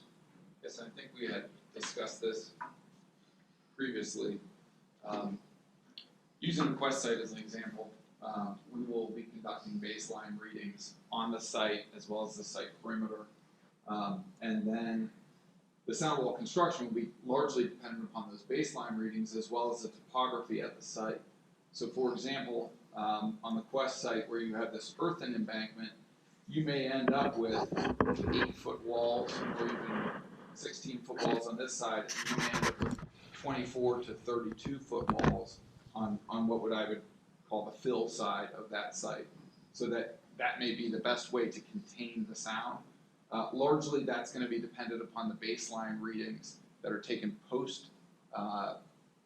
post-construction of the site, but we are also taking baseline readings pre-construction just to have a baseline. And when you say we, is that Apex doing that, or are you contracting out with a vendor who provides the expertise in this? The vendor will be contracted with between the mutual agreement of both the township and Apex. But Apex will pay for the monitoring. Well, no, monitoring, I'm talking about the sound walls. But also the baseline testing that goes into the sound wall construction, which Apex will pay for. And with respect to the condition regarding ear monitoring, there's a term that is employed in the consent order saying the expert shall engage in active monitoring. What does that mean? And what does that entail? So that entails somebody physically out there with an electronic device taking monitoring, as opposed to what's sometimes called dummy monitoring or CAN monitoring, where somebody might just hang a sensor out kind of on a tree or on a fence line or something like that. And the significance of the difference between those two things is that active monitoring will record air, wind, wind speed, environmental conditions while that monitoring is going on. For example, it can screen out sort of what I would describe as anomalous situations. For example, if you have a dummy monitor out there and a neighbor down the street is burning leaves in the fall, you're not going to know 3 months later that specific day that specific neighbor was burning leaves. But if someone's out there with an air monitor and they're taking air monitoring readings, those are all factors that they will record and account for, and will, capable of being interpreted and interpolated through that data that's generated. And you will follow the advice of the experts and you will consult with the township with respect to that program. Yes. There's been some criticism made of the exemption 38 application. Could you address that, please? Yes, this exemption 38 application, applicability study was commissioned by Apex in advance of establishment of the Quest well pad. The Quest well pad is going to be, I think, as Mr. Long testified and as I testified, virtually identical in setup and operation to the other pad sites in Penn Township. The depth of the Marcellus, the expectation of the gas that's going to be produced from each well, and the purpose of that was so that we knew prior to drilling those Quest wells that we would fall within that exemption 38 category requirement with the DEP, and that we subsequently filed this exemption 38 applicability to the DEP after the Quest wells were drilled. And you have, subsequent to that, you have engaged in annual reporting to the DEP, is that correct? Our annual report for the Quest well is due, and for all wells, are due March 1st. And you are currently current on all the wells that you have drilled with your category 38 exemption, is that accurate? That's correct. We also submitted, upon request from the DEP, a secondary calculation under exemption 38 with respect to the use of the incinerators at the Quest pad.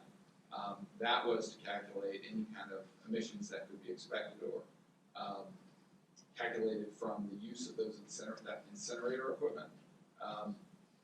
And we submitted that to the DEP in November of 2015 as part of the entire exemption 38 process. And we're not planning, Apex is not planning, Apex is planning green completions, it's planning to go into production, is that accurate? Yes, On all the other beds? that's correct.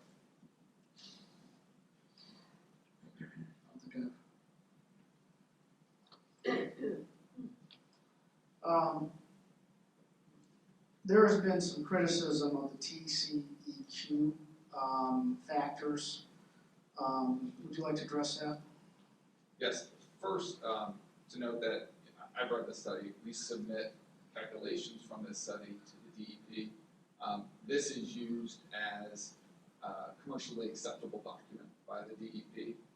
Those calculations that are contained in the ERM report are also submitted to the DEP regularly.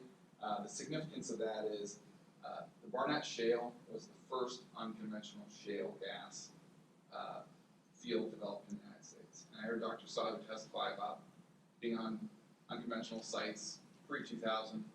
There weren't true unconventional sites until the first commercial gas well was drilled in Barnett which is the Dallas-Fort Worth area, in 1999. For that reason, this is the oldest studied formation. So it has generated the most data, and typically the emission factors and all of the other information that is studied from this is essentially extrapolated out to other shale gas fields. And in particular, in our experience in Marcellus, and that's why we use this TCEQ calculations and TCEQ studies with respect to the Barnett for our Marcellus submissions to the DEP. And what is your expectation of the gas being developed from these wells? Well, as Mr. Long testified, this is extremely dry gas. Because the Marcellus Formation in Westmoreland County is at its deepest and at its driest.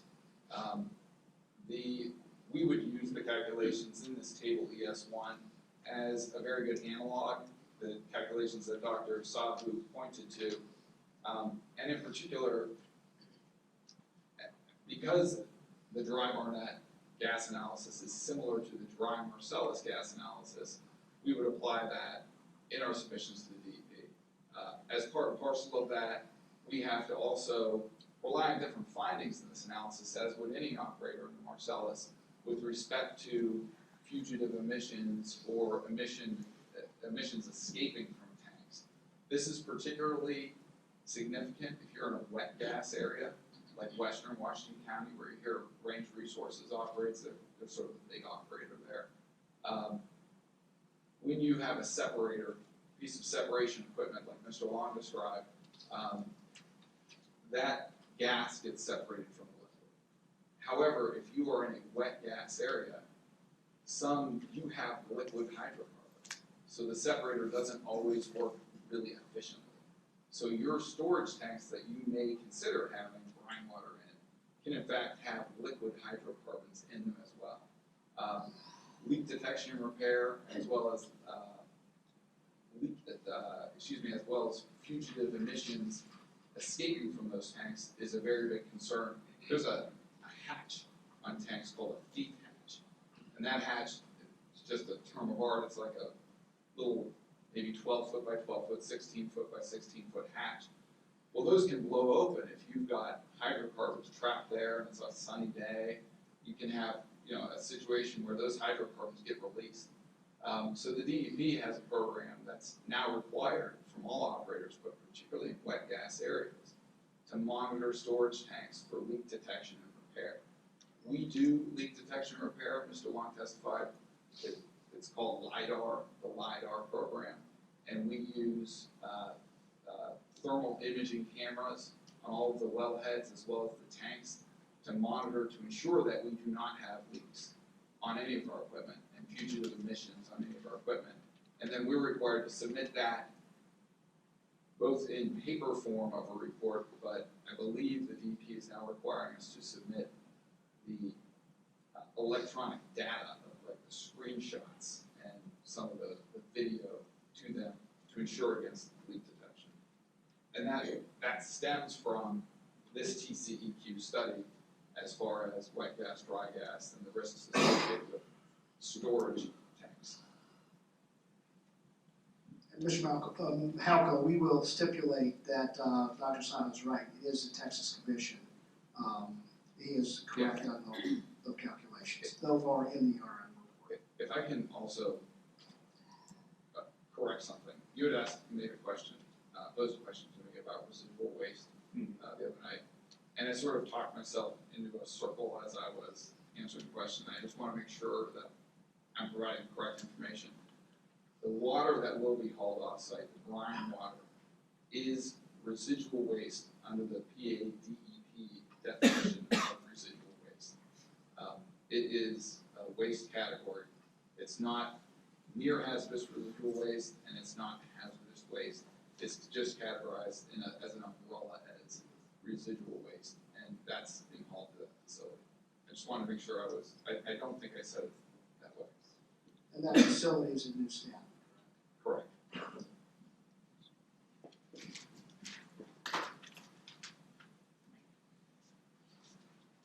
Hi, Mr. S. Just a few brief questions. You had mentioned the the sound walls that would be employed as part of the conditions and the stipulation. Yes. And I just want to clarify, was your testimony that the specifics of the height of the sound walls and It's going to be, if I elaborate, it's going to be somewhat site determinative on the as-built nature of the site, because I think I testified, we're going for a rating of 60 decibels at the property lines. Depending on tree removal or site conditions, those sound walls may need to be more robust at property lines than just could be kind of generically modeled. but Apex hasn't modeled or evaluated that yet, is that correct? That's correct. Mr. Hess, you had also mentioned the, I think it was active air monitoring, is that Yes. right? Mr. Hess, are you an air monitoring expert? No, I'm not. And has Apex consulted with the experts who would be doing that monitoring yet to determine how it would apply to the Backus site specifically? Yes, Can you tell us what they're planning to do? sure. I talked to two different firms about air modeling, and the general operation would be between 4 and 8 hours of stationary modeling or monitoring at a particular location. The reason it's written as it is with respect to Apex's access roads or limits of disturbance are those are the only areas that Apex has legal control over.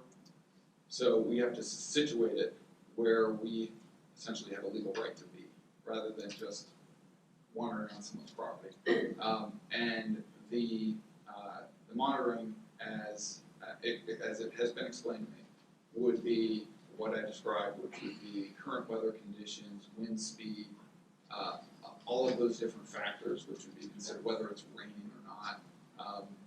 Precipitation can affect the quality of the air, and those would all be recorded and sort of contemporaneously monitored while this air emissions testing was taking place. And do we have a sense of when that testing would occur?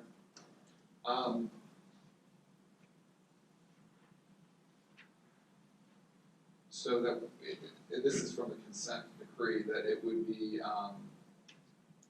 taken prior to construction activities and then for a baseline reading.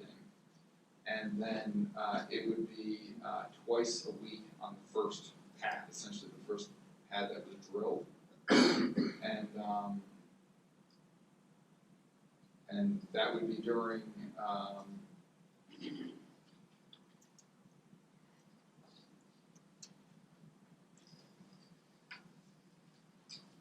it does not say during what time periods, but in the other provisions of this agreement, it refers to construction, drilling, completions activity. Yeah, the monitor is to occur through all the phases of the operation until the production phase. Thank you for clarifying. Yeah, I believe that it's in here somewhere, I just can't see it right now. Okay. Mr. Hess, you also testified about the, Actually, I'm sorry, Mr. Hamilton. I also want to correct Mr. Sweeney, make sure my witness is correct on this. Air monitoring is going to also be required if there's any spill, so even in the production stage, stage, if there is a spill, Apex is required to immediately air monitor upon the township's request. Immediately engage in air monitoring upon the township's request, and continue to engage in air monitoring until that spill is abated or remediated. Mr. Hess, is it accurate that the formation being targeted at the Backus site is the Marcellus? That's correct. And you agree that the Texas Council on Environmental Quality emissions factors utilize the Barnett Shale, a different formation, mostly based in Texas, as a way to develop those emission factors, is that correct? Yes, that's correct, and then they normalized it Because even within the Barnett, it's like the Marcellus, there's a dry gas section, a wet gas section of the Barnett. And has Apex evaluated the emission factors for the Marcellus that's targeted at the Backus well site? Yeah, we use the dry gas calculation. There's a, From the TCEQ data, based on the Barnett. that's correct. So it wasn't based on Marcellus specific data, is that correct? No, this is sort of the best available data to the industry. Thank you, Mr. Hess. Does the board have any questions for Mr. Hess? Lost track of time, but the West well went in 2015, Yes, in the late fall of 2015. so you had to submit an emissions inventory for 2015 in March of 2016. That was our initial report in March of 2016. We submitted a version of, a sort of a beefed up version of this analysis as part of that initial report to the DEP. The rolling 12-month report would be this March of 2017 or all of 2016. I guess it's, what I'm looking for is real data from the site to say that, you know, what you expected the emissions to be, they truly are. And I guess that isn't available at this point.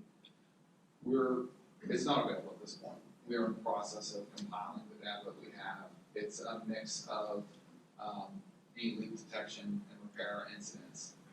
Those would be certainly useful in calculating this. If you have a leak, you're obligated to calculate what were the emissions from that leak, as well as any time that you were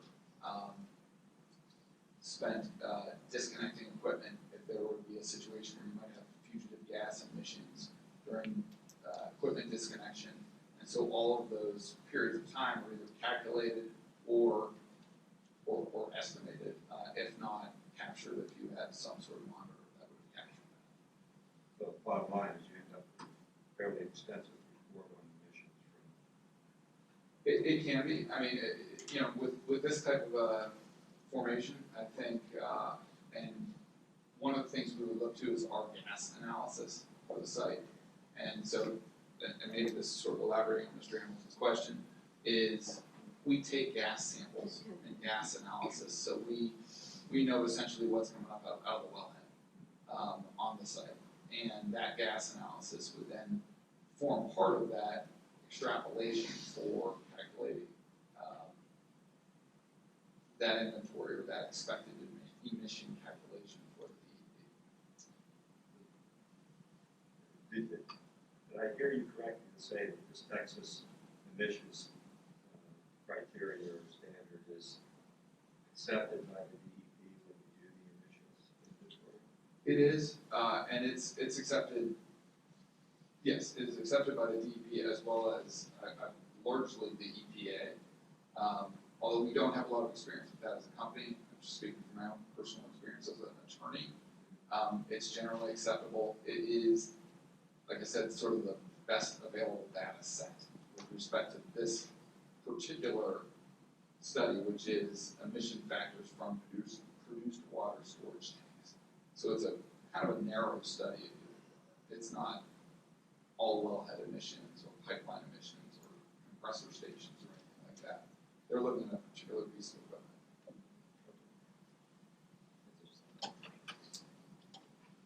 Mr. Hess, one quick question I thought of while I was thinking about your comments. If the results of your annual reports to DEP come back and there was a violation of some sort, would that have an effect on your future ability to apply for the exception or other permits with DEP? I don't know the answer to that. I can, just based upon how the DEP permits other areas such as erosion and sedimentation control and wellhead permits, I think the answer is likely yes. That if you are in violation, you would either have to explain why your future exemptions would not also be in violation. The DEP, for example, you've heard me discuss the ESCGP2s, which are the erosion and sedimentation plans. If you are a regular violator, or you regularly get assessed for not following best protocols with respect to maintaining that or operating your well pads, the DEP can either refuse to issue you permits in extreme circumstances, or will issue you additional conditions specific to you as an operator. So yes, if they could, I'm not familiar with the circumstance where anyone has fallen out of that exemption, but just using other DEP programs as an analog, I would imagine they could. Thank you very much. Anyone else? Okay, thank you. Okay, back to the issue of Dr. Sahu's testimony for the remaining 2 hearings. Is it my understanding that what was produced this morning, we're just gonna submit a transcript of that, there's no site-specific stuff in addition on the other 2? Well, I wanted to give Dr. Sahu an opportunity to hear the direct testimony from the applicant. And Okay, that's fair. there may be some brief site-specific issues, I'm but just looking at the clock. yeah, we won't need to go through the whole testimony. That's my understanding, we won't go through voir dire, we won't go through crossing the general report. All right. Mr. Chairman, there needs to be a motion then to close the testimony on the Backus path. I have a motion to close testimony for Backus here. I'll make a motion. Is there a second? All in favor? Aye. Close on